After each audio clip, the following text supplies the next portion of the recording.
Hello, welcome to my channel. Today we are going to read The Little Girl with the Big Boys.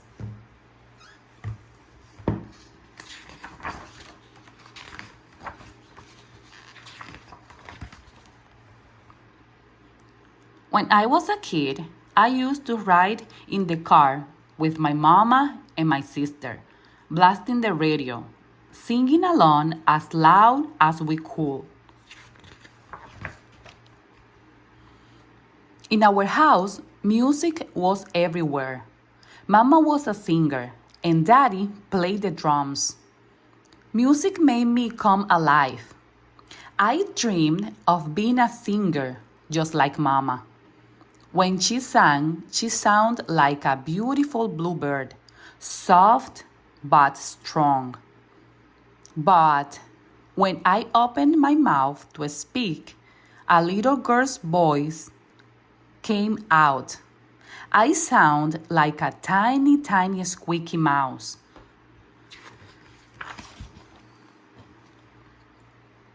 I will do anything to avoid speaking in class. In middle school, I was embarrassed by my squeaky voice. I tried to keep quiet. Kids made fun of my voice. They bullied me. Some kids even made fun of my name. What kind of a name is Why? They asked. Did your parents make it up? My name is pronounced Why, I replied. Why means diligent and committed in African language called Swahili. Sometimes I ignored the bullies. Other times I just walked away. Bullying comes in many forms. It's not always pushing and hitting someone. Words can really hurt you too. My name gave me the strength and confidence to survive each day. I was committed to not letting people's words hurt me. I want to be strong and not give in to the bullies. Still, I was so sad. I tried hard to fit in. I tried pinching my nose to make it smaller. I was too thick to fit into cool clothes, and on dress down day, I never got it right. No one wanted to be my friend. I ate lunch alone in the bathroom. I was desperate to stop the bullying, so I tried to get my classmates to pick on someone else so they would leave me alone. A girl named Charmaine was even quieter than I was. She didn't play with anyone. She had no friends. She just sat by herself. Charmaine is so weird, I said to the other kids. But saying this didn't make me feel better at all. I was being just as mean as the kids who picked on me. I was being a bully and I felt horrible. No one should pick on another person ever. Charmaine was very interesting to me. She spent hours drawing beautiful patterns in her notebook. Can you show me how you do that? I asked one day. She didn't say a word. She just tore out a sheet of paper and shared her colored pencils. Soon I started coloring with her. Finally, I had a friend. In middle school, I didn't want to draw any attention to myself. I hoped the bullies would just leave me alone. One day, my school had a talent show. I wanted to sing, but I didn't want to give the other kids another reason to pick on me. I was scared to participate. Finally, I got up the courage to perform in front of the whole school. I decided to sing Alicia's Kiss Superwoman because that was how I want to feel. Strong and confident like a superwoman with a big S on my chest. Well, the kids at school freaked out when they heard me sing. No one expects a little girl like me to have such a deep, low singing voice. Getting up and singing in front of the whole school, however, did not make me popular. It reminded me of what was really important, my music.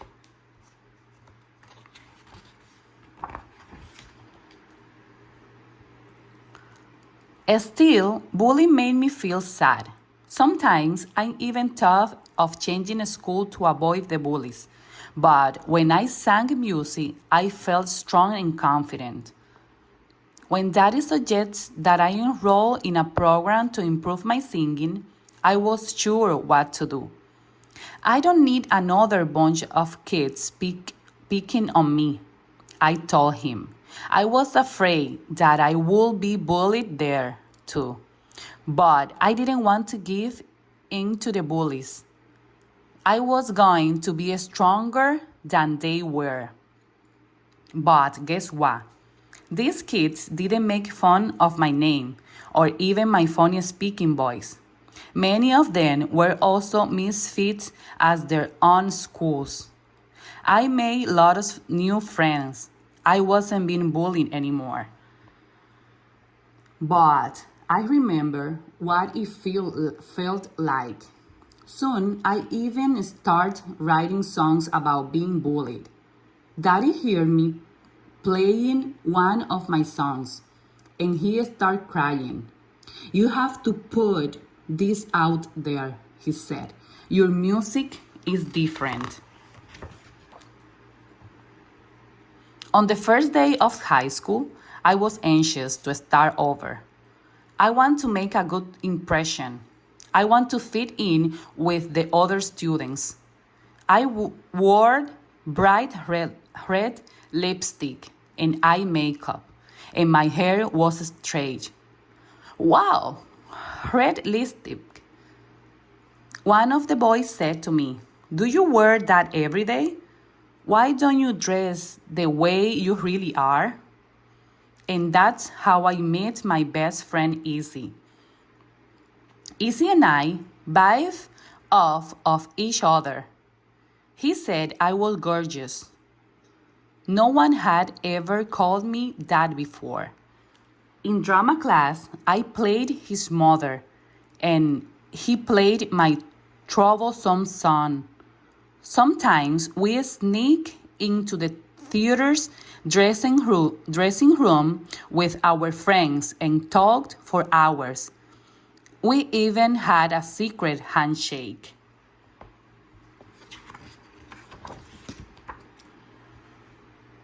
I was happy being me in high school.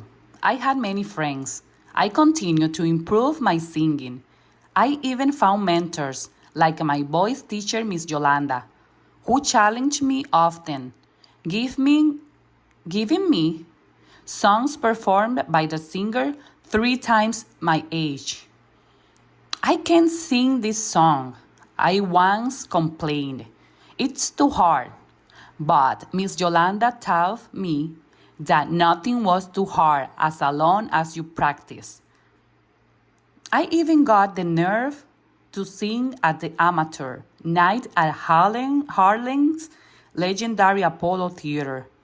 Many famous performers got their start at Apollo's amateur night, like Michael Jackson with this and the jazz singer Ella Fitzgerald. Nobody knew who they were when they walked out on that stage for the first time.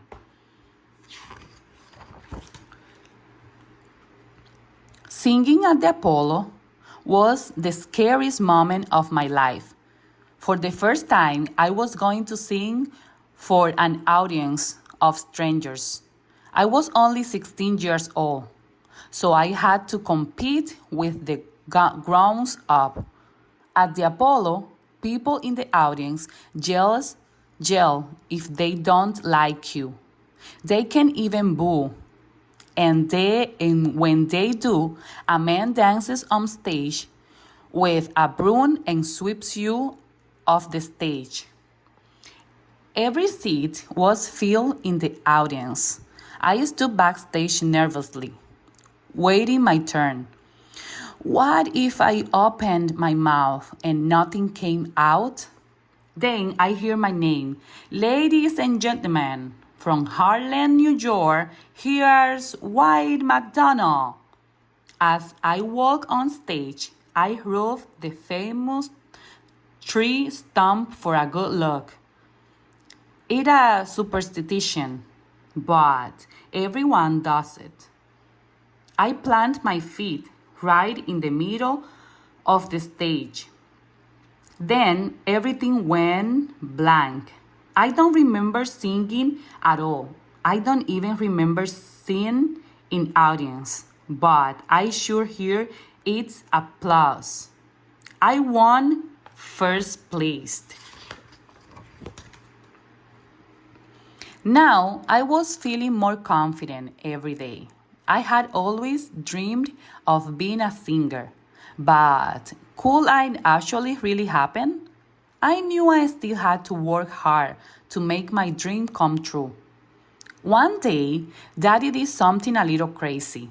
He secretly sent a recording of me singing a song to the producers of the television show The Voice. I was invited to audition.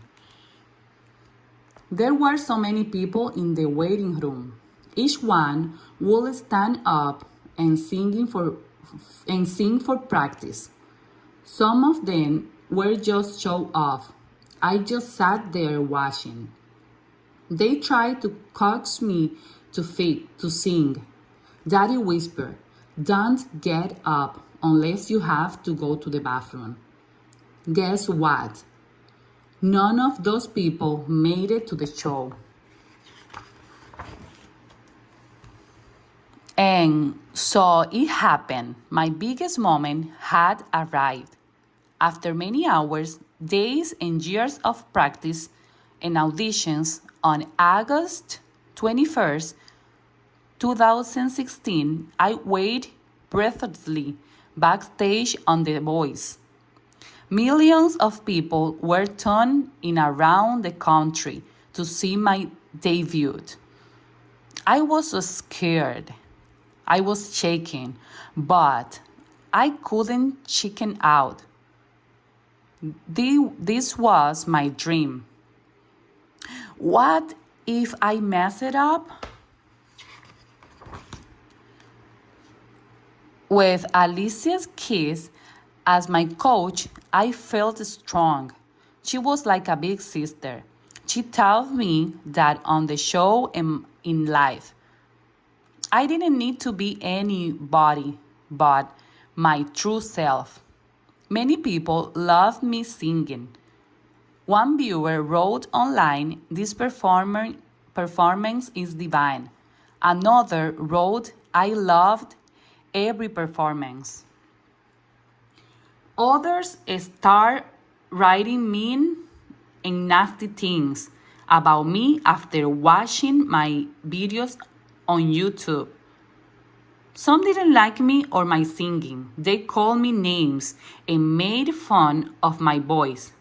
I trembled. I was being bullied again. But this time, it was online bullying. How could people be so mean and hurtful? I made a decision that day. I have stuck to it. I don't read online comments anymore. It doesn't matter what other people think of me as long as I believe in myself. Being on The Voice was like being in a whirlwind.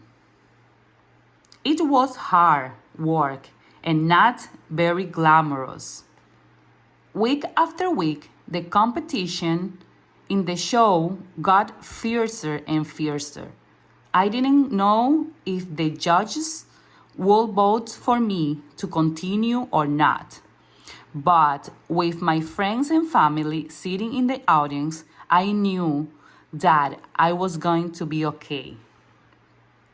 Finally, month after my debut performance, the judges made their selection.